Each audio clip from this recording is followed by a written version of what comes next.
An immigration protest in Dallas got contentious last night. Police officers arresting at least one person. Yeah, hundreds took to the streets near the Trinity Groves neighborhood to voice their frustrations with ICE arrests and the Trump administration.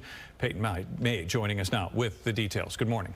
Good morning, Brandon. Yes, it started as a strictly peaceful protest with signs and flags waving, but the demonstration quickly turned heated with protesters throwing water bottles and lighting small fireworks and police firing pepper balls.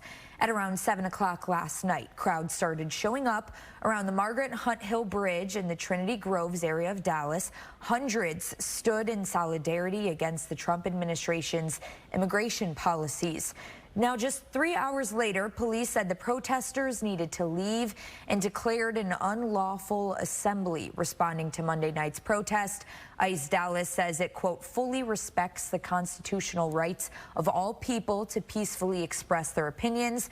Brave officers are on the streets every day risking their lives to locate, arrest, and remove the most egregious criminal aliens in line with the president's policy of worst first. A local immigration attorney says the immigration system has been broken for decades. There was always in the past a component of compassion with immigration. You looked at a 5-year-old and you said that person should not be in handcuffs. You see a grandma, you say, okay, why is this person here? Let's figure out. Give them the opportunity to represent themselves. We never saw due process being trampled upon the way it is. The Dallas protest follows a wave of sometimes violent anti-ICE protests in Los Angeles. Cars were set on fire and freeways blocked as law enforcement used tear gas, rubber bullets, and flashbangs to control the crowd. U.S. Attorney General Pam Bondi says violent protesters can face federal charges. Yesterday, the defense secretary announced 700 Marines will arrive in L.A. to protect personnel. The president also activated the National Guard there, the first time that's happened in a state without the governor's permission in 60 years. Now, hundreds in Austin also protested at the Texas Capitol on Monday before marching through the streets. Governor Greg Abbott posted to X that more than a dozen protesters were arrested there. Reporting, I'm Peyton May for Good Day. A train derailed in downtown Waxahachie, about 30 miles south of Dallas. No one was hurt, but several roads are blocked. Yeah, it's a mess in that spot. Ticia Muzinga joins us with the latest. Ticia? Hey, good morning, guys. We now know that the train was carrying ethanol, and there are hazardous material specialists on scene monitoring it to ensure the public's safety and that there's no threat to the public as well. But the city of Waxahachie, they did release a statement, and they do say that the derailment happened just before 2 a.m. early Tuesday morning.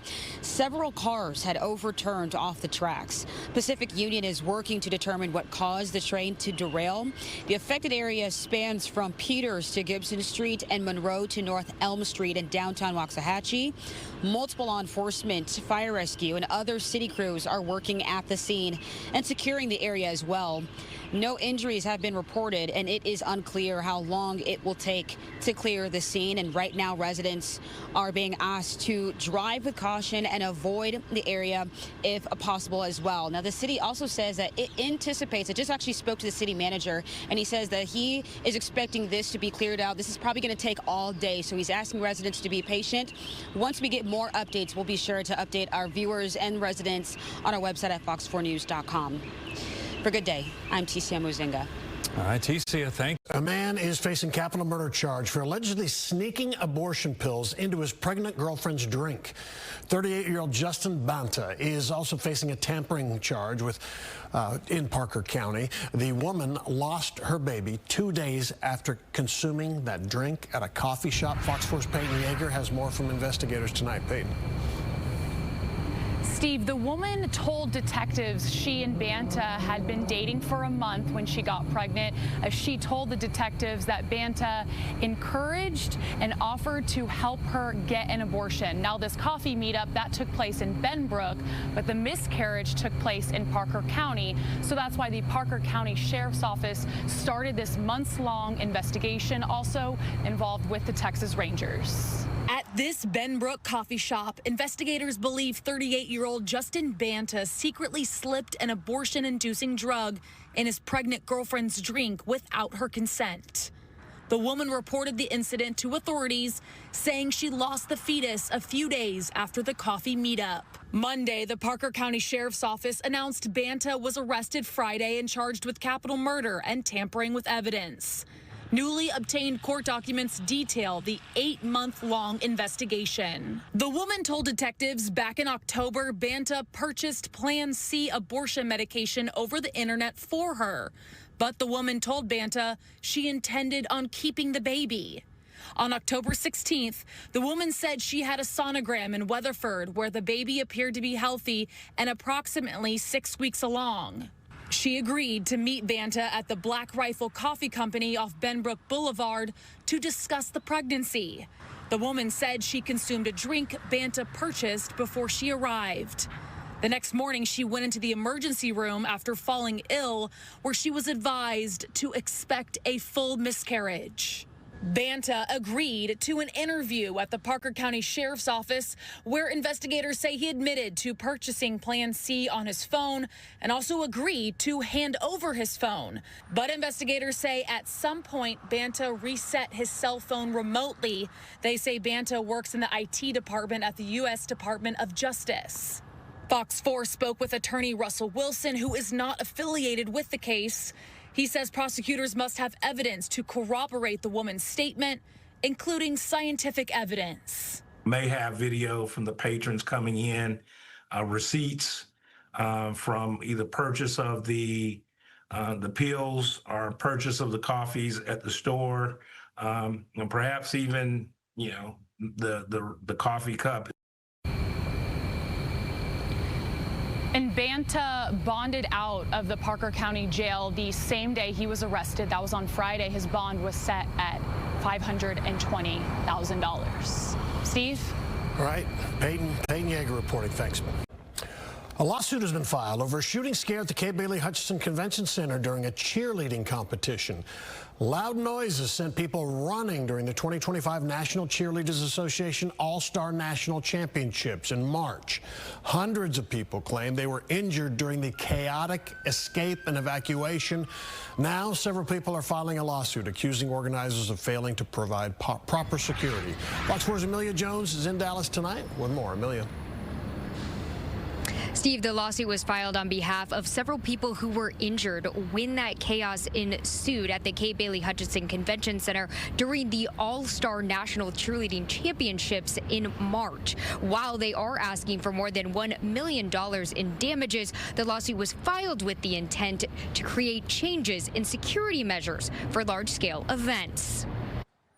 The management group for the K. Bailey Hutchinson Convention Center, plus the cheerleading company Varsity Brands and Varsity Spirit, are facing a lawsuit over the All-Star National Championship competition. Video from that March weekend shows the mass pandemonium as thousands ran in every direction when word spread of a potential active shooter. Dallas police concluded there was no active shooter. It started as a fight between two parents that knocked over several poles and created the loud bangs. How the stampede began and how the crowd crush started is not really what's relevant. What's relevant is what they did and they didn't do after the crowd crush started. Ashley Schwartz is an attorney representing the victims in the case. The lawsuit says during the stampede of thousands, her client suffered broken bones, severe head injuries, and some were separated from their children or parents for hours. It describes one parent who had a stampede of attendees running toward her. She fell and lost consciousness and suffered 2 brain bleeds. The lawsuit also describes a 13-year-old girl who got her hand stuck in a door, which required surgery.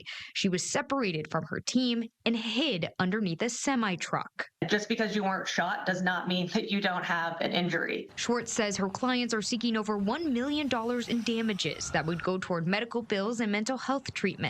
But the lawsuit was filed to highlight alleged inadequate security measures that were in place during the event. People got trampled, and Varsity and the convention center were not ready for it, and they were not equipped and didn't follow through on their basic duty to provide safety to the patrons at their events. Schwartz believes this won't be the last lawsuit filed about this incident. She says hundreds have reached out with their own complaints. She hopes it has an impact and creates change when it comes to safety at these large-scale events. This massive stampede of thousands and thousands of people happened, and because no one was shot, we just said, oh, it was no big deal. And that's part of the purpose of the case, is to show that it is a big deal and that these kind of things can be prevented and should be prevented. We reached out to all of the defendants in this case, including Varsity Brands and Varsity Spirit, the company who puts on the cheer competitions. We asked if they had any statement or comment regarding the lawsuit. We are still waiting to hear back from all of them. Steve, back to you. All right, Amelia Jones in Dallas. Amelia, thank you.